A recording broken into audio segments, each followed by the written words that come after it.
যদি এই রাস্তায় ক্ষয়ক্ষতি হয়ে যায় আর আমাদের যে জমি যে হারে যাইতেছে প্রায় 15-20 দিনে যে নদীর তীব্রতায় প্রায় মনে হয় 15 থেকে 60 কের জমি আমাদের নদী বিলীন করে নিয়েছে। এর আগে প্রায় আরো 250 কের জমি নদীতে বিলীন করে নিয়ে এই পারে শর্ট বান্ধা দিছে। মানে একমাত্র আমরা এই ভাঙ্গা নদী কলনের লাগে যদি ব্যবস্থা না করে সরকারতে তা আমরা জীবন বাঁচাবার মতন কোনো ক্যাপাসিটি নেই। 2200 লোক কেন। কিশোরগঞ্জের অষ্টগ্রাম উপজেলার মেঘনা নদীর ভাঙনের কবলে হাওরের অল ওয়েদার সড়কটি ভেঙে গেলে শহরের সাথে হাওরবাসীর যোগাযোগ বিচ্ছিন্ন হয়ে যাবে।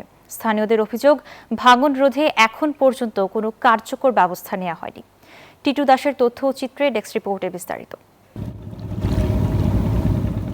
একে একে ভেঙে পড়ছে বড় বড় মাটির টুকরা, ভেঙে নদীগর্ভে বিলীন হচ্ছে সড়ক রক্ষাকারী ব্লকগুলো।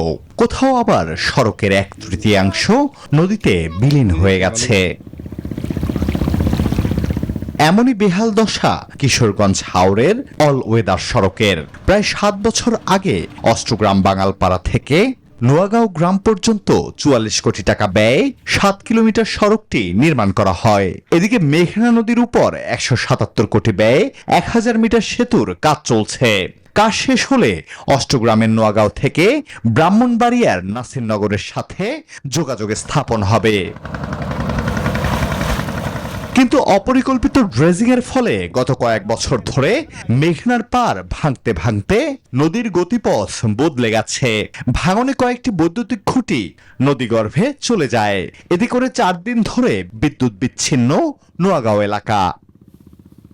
যদি এই রাস্তায় ক্ষয়ক্ষতি হয়ে যায় আর আমাদের যে জমি যে হারে যাইতেছে প্রায় 15-20 দিনে যে নদীর তীব্রতায় প্রায় মনে হয় 15 থেকে 60 কের জমি আমাদের নদী বিলীন করে নিয়েছে। এর আগে প্রায় আরো 250 কের জমি নদীতে বিলীন করে নিয়ে এই পারে শর্ট বান্ধা দিছে। মানে একমাত্র আমরা এই ভাঙ্গা নদী কলনের লাগে যদি ব্যবস্থা না করে সরকারতে তা আমরা জীবন বাঁচাবার মতন কোনো ক্যাপাসিটি নেই। 2200 লোক কেন।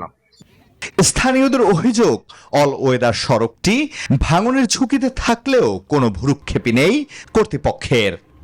মারাত্মক অবস্থা, কোনো প্রশাসন একটা বস্তা ফেলাইতেছে না। এই ভাঙনের কারণে আমাদের কারানের কুড়িগুলা ফইরা আমাদের কারান থেকে আমরা সংযোগ বিচ্ছিন্ন। রাস্তাগুলি সব ভেঙে পড়েছে। এ পর্যন্ত প্রশাসন থেকে কোনো বস্তা পড়ার কোনো উদ্যোগ নেই নাই এবং এই যাতায়াতের রাস্তা আমাদের অসম থানা এবং ইউপি আমাদের যাওয়া খুব অসুবিধা। সরকারের কাছে আমাদের দাবি, আমাদেরকে এই ভাঙ্গা থেকে আমাদেরকে বাঁচাক এবং আমাদেরকে উদ্ধার করুক। আমরা চাই সরকারের কাছে বিনীত আবেদন এটাই। বাজেটের জন্য চেষ্টা করা হচ্ছে, দ্রুত কাজ শুরু হবে বলে আশ্বাসের বাণী শোনালেন উপজেলা প্রশাসন। আমরা ব্যবস্থা নিচ্ছি, কথা বলছি, তাদেরকে জানানো হয়েছে। দেখি যদি এমার্জেন্সি কোনো বাজেট আমরা পাই আমরা কাজ করবো ইনশাল্লাহ। এছাড়াও জেলার বাঙালপাড়া বাজার থেকে ওসমানপুর মোল্লাবাড়ি পর্যন্ত প্রায় 1 কিলোমিটার জুড়ে তীব্র নদী ভাঙন দেখা দিয়েছে।